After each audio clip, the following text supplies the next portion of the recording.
नमस्कार मित्रांनो. आजच्या या नवीन व्हिडिओमध्ये आपल्या सर्वांचं सहर्ष स्वागत आहे. या आधीच्या व्हिडिओमध्ये आपण जे 14 स्वर आहेत त्याची प्रॅक्टिस केलेली आहे. या आजच्या नवीन व्हिडिओमध्ये आपण पुढील अक्षरांना सुरुवात करूया. चला तर मग पाहूयात पुढील अक्षर. जेव्हा आपण क हे अक्षर लिहितो तेव्हा त्याच्यासाठी आपल्याला साधारणपणे 4 स्ट्रोक्सचा वापर करावा लागतो. त्यामध्ये पहिला स्ट्रोक्स आहे फुल सर्कल, त्यानंतर स्टँडिंग लाईन, तिसरा जो स्ट्रोक्स आहे तो आहे राईट साईडचा सर्कल आणि चौथा जो आहे तो म्हणजे स्लिपिंग लाईन किंवा ज्याला आपण शिरोरेषा बोलतो. क हे अक्षर करताना दोन्ही साईडची जी सर्कल आहेत ती शक्यतो एका साईडची असायला हवीत आणि एका लाईन मध्ये असायला हवीत.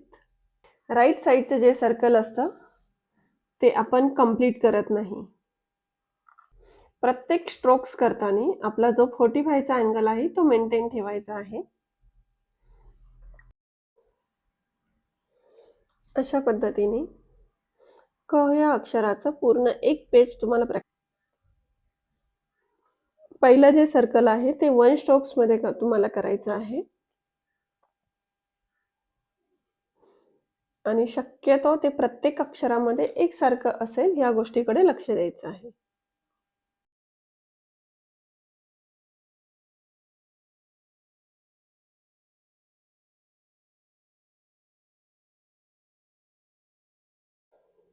जेव्हा आपण ख हे अक्षर काढतो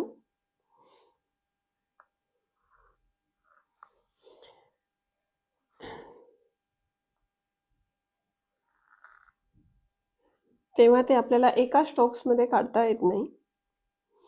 त्यामुळे ते तुम्ही 2 किंवा 3 स्ट्रोक्स मध्ये काढलं तरीही चालतं.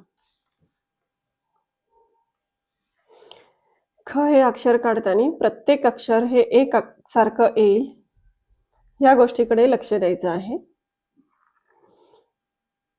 ख मध्ये आपण जे सर्कल काढतो ते पहिल्या स्ट्रोक्सला कुठेही टच होणार नाही याकडे लक्ष द्यायचंय.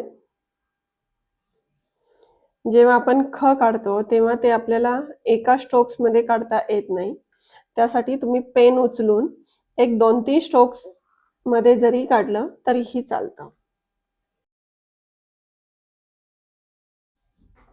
ख हे अक्षर काढताना आपण ते 2 किंवा 3 स्ट्रोक्स मध्ये जरीही काढलं तरी कोणताही स्ट्रोक्स काढताना 45चा जो अँगल आहे तो चेंज होता कामा नये.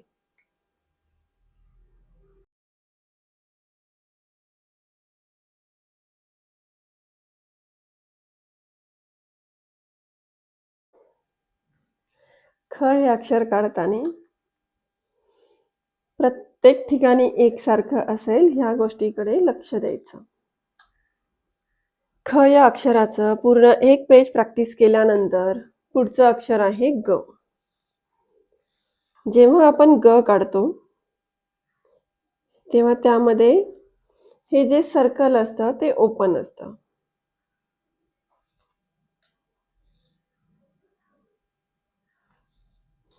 आणि अक्षर काढताना गोलाकार येईल अशा पद्धतीने आपल्याला प्रॅक्टिस करायची आहे. इथेही ही गोष्ट लक्षात ठेवायची की आपला जो 45चा अँगल आहे तो चेंज होता कामा नये. जिथे अक्षराला सुरुवात केली जाते तिथे एकदम थिन स्ट्रोक्स होतो, खाली आल्यानंतर थिक होतो आणि शेवट परत थिन होतो. ग हे अक्षर करताना आपण साधारणपणे 3 स्ट्रोक्स मध्ये आपण प्रॅक्टिस करतो. अशा पद्धतीने ग ह्या अक्षराचं पूर्ण एक पेज तुम्हाला कंप्लीट करायचं आहे.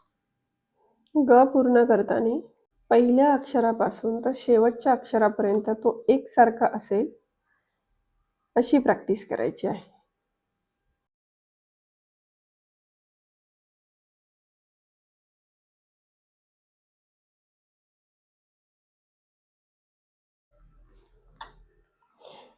जेव्हा आपण घ हे अक्षर काढतो तेव्हा दोन्हीही स्ट्रोक्स हे एकाच लाईन मध्ये असायला हवे. जो सुरुवातीचा स्ट्रोक्स आहे तो शिरोरेषेमध्ये मर्ज झाला पाहिजे.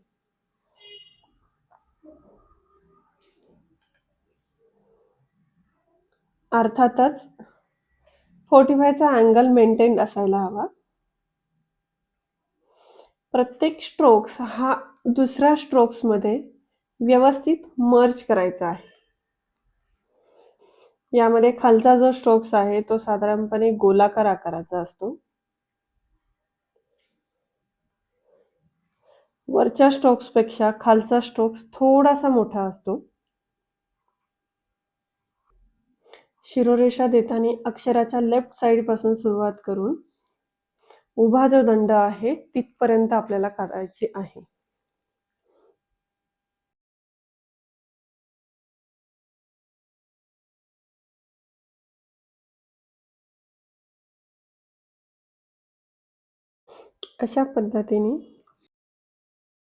अशा पद्धतीने घ या अक्षराचं पूर्ण एक पेज तुम्हाला करायचं आहे.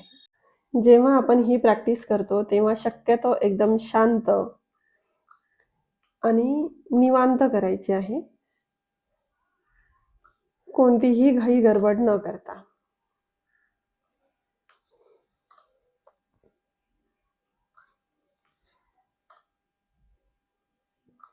घ हे अक्षर कंप्लीट झाल्यानंतर यानंतरचं अक्षर आहे ग, की जे आपण मराठीमध्ये कमी आणि संस्कृतमध्ये जास्त वापरतो. याला आपण अनुनासिके असंही बोललं जातं. ड हे अक्षर काढून त्याच्या पुढे फक्त एक डॉट दिला जातो, तर तो तयार होतो ग. याचा जो उच्चार आहे तो नाकामध्ये असतो. आपण याआधी ई हे अक्षराची प्रॅक्टिस केलेली आहे, त्यामुळे याची प्रॅक्टिस करताना आपल्याला ई ह्या अक्षराचा फायदा होतो.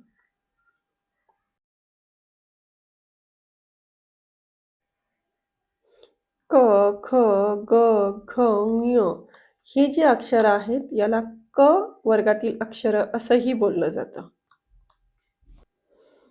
अक्षर काढताना 45चा अँगल चेंज होणार नाही याकडे लक्ष देणं गरजेचं असतं. प्रत्येक अक्षराची प्रॅक्टिस करताना ही शक्यतो एक पेज प्रॅक्टिस करायची आहे. ही क वर्गातील अक्षरं प्रॅक्टिस करताना जर तुम्हाला काही डाऊट्स असतील किंवा काही अडचणी आल्या तर कमेंटद्वारे नक्की कळवा. तुमच्या अडचणी दूर करण्याचा आम्ही नक्की प्रयत्न करू. धन्यवाद.